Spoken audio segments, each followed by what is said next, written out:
Bismillahirrahmanirrahim. Kaifa halukum santri semuanya. Perkenalkan, nama Ustadz Heri Mulyadi, pengampu mata pelajaran usul fikih dan faraid di MTS versi Sadang. Baik,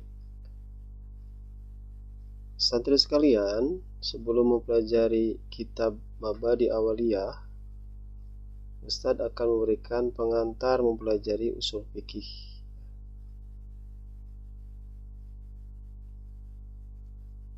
Diawali dari sekilas tentang kitab Mabadi Awaliyah.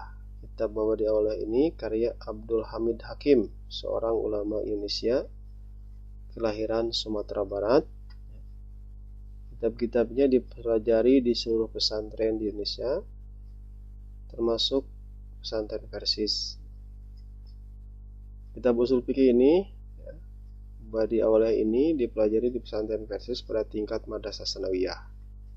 Sedangkan untuk tingkat aliyah menggunakan As-Sulam dan kemudian Al-Bayan. Santri sekalian, kita sudah memasuki pengertian usul fikih.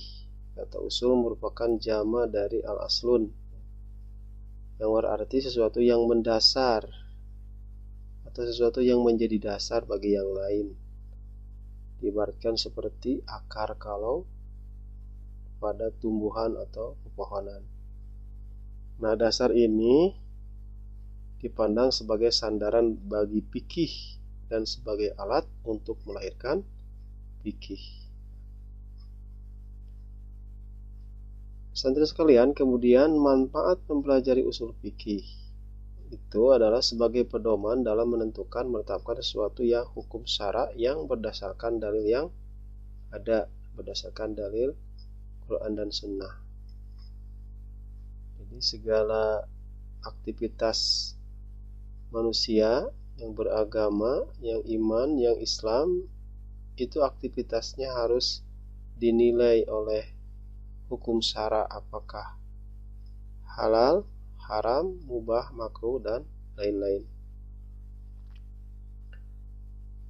Kemudian kedudukan usul fikih. Di sini Ustadz mencantumkan kedudukan usul fikih menurut Al-Ghazali. Menurut beliau, usul fikih adalah salah satu pilar dalam keilmuan Islam klasik.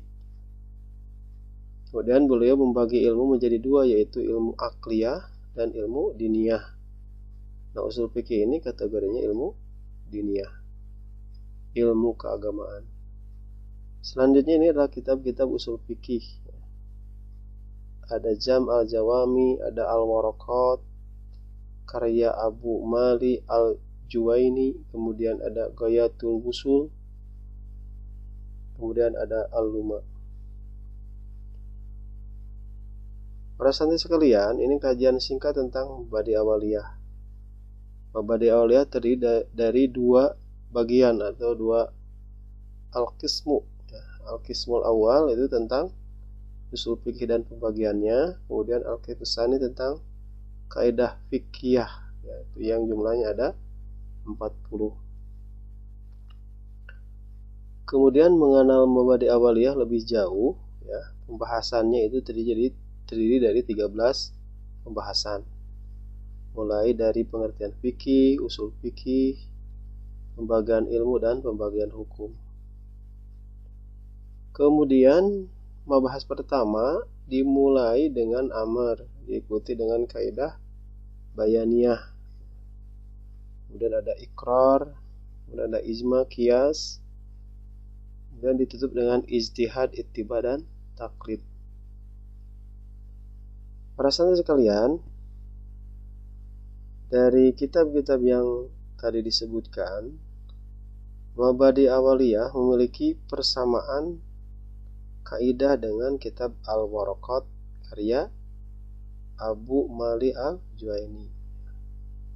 Pertama dari struktur penulisan, mulai dengan pembahasan mengenai fikih, ilmu, dan definisi usul fikih. Meski detailnya berbeda, tetapi pokoknya inti pembahasannya itu sama.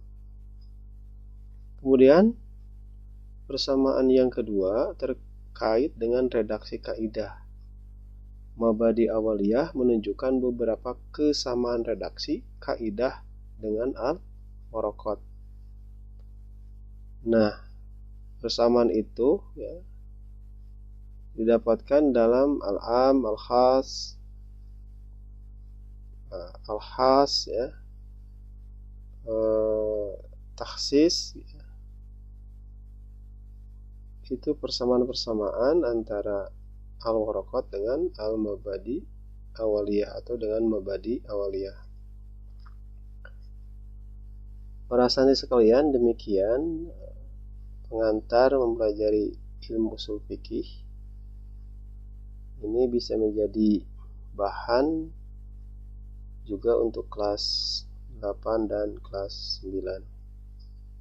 Demikian aqulu qouli hadza astagfirullah li wa lakum. Wassalamualaikum warahmatullahi wabarakatuh.